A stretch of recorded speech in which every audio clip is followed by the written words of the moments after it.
When you uploaded your OPML file, the number of articles available to you would have appeared.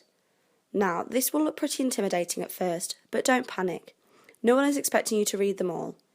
In fact, a number of these will be really quite old, and therefore not so relevant anymore. Pretty much all RSS readers have the option to reduce the number of unread articles by marking them read, and in this case, you can head to Tools and then select Hit the Panic button. This will give you a number of options, so please pick whichever one you think is best. If you want to start completely fresh, you can choose to select All as Read, but for now we'll stick with removing any articles that are more than 24 hours old. Once you've hit the Panic button, you'll be able to see the number of articles that have now been marked as read, and therefore will no longer appear within your RSS reader. To read your articles, click on the relevant folder, in this case Healthcare, and you'll then be able to see all the articles within that folder to the right, with a title and a short abstract or description of what the article contains. If the short abstract isn't giving you enough information, you can expand this by clicking in the box you need.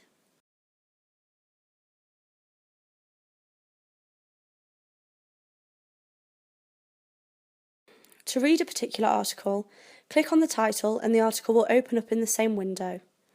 As you can see, you are then able to scroll through your articles and browse, just as you would on the internet. You can also right-click and open an article in a new tab if this is more convenient. Once you are done reading your article, you can click on this small back button to head back to your list of articles. As you can see, the article you just read is now marked as read and has been unbolded. Please be aware that once you refresh your RSS reader, read articles will disappear as they did when you hit the panic button, and you will no longer be able to access them.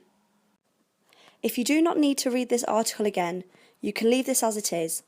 However, if it is of particular interest, or you are wanting to return to the article at a later date, there are two things you can do to make sure it doesn't disappear.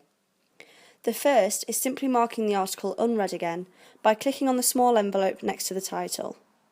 While this will make sure your article stays in your reader, it doesn't save it anywhere specific. The downside to this is that as new articles are gathered here, it can get lost in and amongst them. To keep a list of articles you want to save for later, you can click the star button next to the title. This will store a copy of the article within your starred folder, but will remove it from your home page so you only see the newest articles. To retrieve a starred article, head to the navigation bar and select Show and then Starred, and as you can see, your articles of interest can be found there. This is particularly useful if you don't have the time to read articles at that moment, as you can come back to them whenever you wish. Once you are finished with the starred article and no longer need it, head to your starred folder again and unclick the star icon next to the title. This will then remove the article from the RSS reader altogether. See, it really is that simple. We would recommend having a browse through your RSS reader for around 10 to 15 minutes daily, simply to keep on top of the articles that are coming in and to make sure you don't miss anything important. Once you're up to speed and feel confident, you might want to add your own RSS feeds in as well. Our next video takes you through this process.